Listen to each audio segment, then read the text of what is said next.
Isang mabiyaya at masaganang araw po sa ating lahat at welcome back po dito sa ating YouTube channel at Facebook page. Ako po ang inyong lingkod, Tagapanood TV. Ngayong araw, atin pong bibigyan ng reaction, komento, opinion yung ginawa ni Vice Ganda sa It's Showtime na ginawa niyang katatawanan si Cynthia Villar. Ginaya po yung paglakad at pagkaway di umano doon sa lupa. Kaya naman mga netizen, hindi po napigilan na mainis sa ginawa ni Vice Ganda na ginawang katatawanan yung paglakad ni Cynthia Villar. At yung video na yan mga tagapanood ay galing po sa channel ni Showbiz Trend Update. Nasa description po yung link ng channel niya.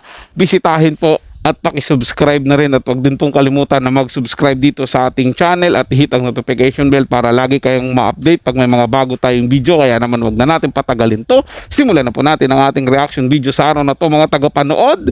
Let's do this! Welcome back sa aking channel. Unkabogable star Vice Ganda inasar at ginaya pa ang pagkaway umano ni Cynthia Villar sa lupa imbis daw sa mga tao na kamakaway sa kanya. Panuurin at pakinggan ang buong detalye.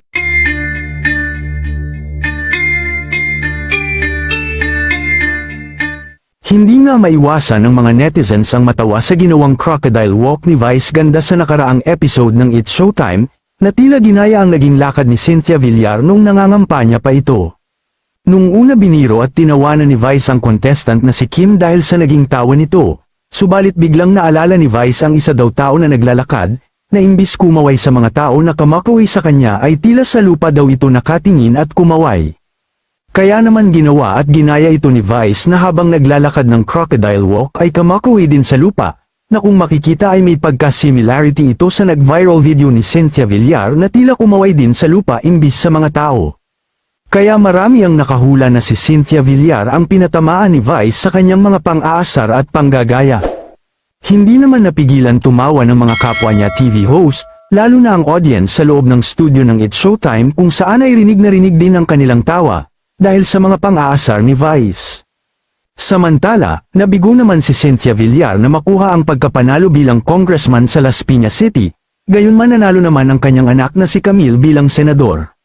Narito naman ang ibang reaksyon ng mga netizens sa ginawang panggagaya at pang-aasar ni Vice Ganda kay Cynthia Villar. May ilan na tila hindi natuwa dahil tila pambabastos daw ito sa matatanda. Hindi po kaway yun actually, ibig sabihin po nun may na lahat yan. Basta usapang lupa walang ligtas, pero seriously, meron po talagang kinakawayan si Madam Cynthia, may mga tao nakaupo sa gilid. Ako ayoko sa mga Villar pero sa tingin ko wala naman problema sa lakad ni Cynthia Villar kasi 70 plus na yata siya. At may problema sa leg yata yun kaya ako kahit inis ako dahil sa prime water, gusto ko lang maging fair, na di dapat gawin katatawanan ang kondisyon ng isang tao. Mapanglait ka talaga ng tao, ultimong may edad sa'yo hindi mo na ginalang, may puso ka pa ba Vice Ganda? Wala naman sa iyong ginawang masama yung tao binastos mo, mabilis ang gaba, ngayon ikaw ang humahalaklak, malay mo bukas mas malala pa dyan ang nanay mo. Kayo mga ka-showbiz anong masasabi nyo sa ating showbiz topic ngayon? Sa totoo lang mga tagapanood, hindi naman po sana masama na magpatawa. Diba lalo na't napakahirap pong gawin yan. Yan po yung trabahong pinakamahirap gawin magpatawa ka ng tao. Kaya nga lang po, napakasaklap din po makita minsan mga tagapanood na kahit makasagasa o makatapak tayo ng damdamin ng iba o ng ibang tao ay ginagawa pa rin natin para makapagpatawa lang tayo.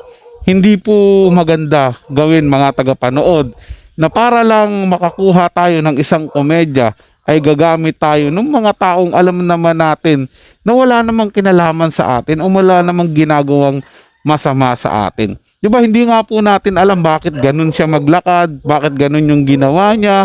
Di ba?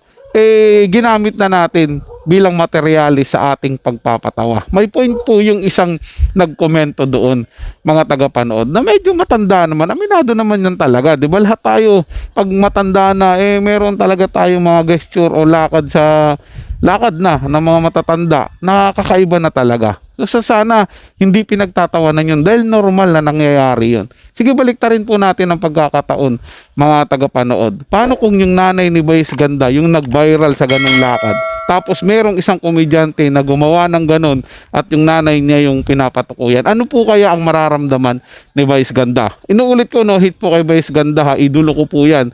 Sobra po kung nagagalingan yan sa komedya, sa mga movie niya, at sinusubaybayan ko po yan siya. Kaya nga lang po, ang hindi ko lang talaga magustuhan is yung gagamit ka nga o yung mayroong masasaktan na ibang tao dahil lang sa komedya mo. Di ba, alam ko po na hindi sinasadya ni Vice Ganda yon.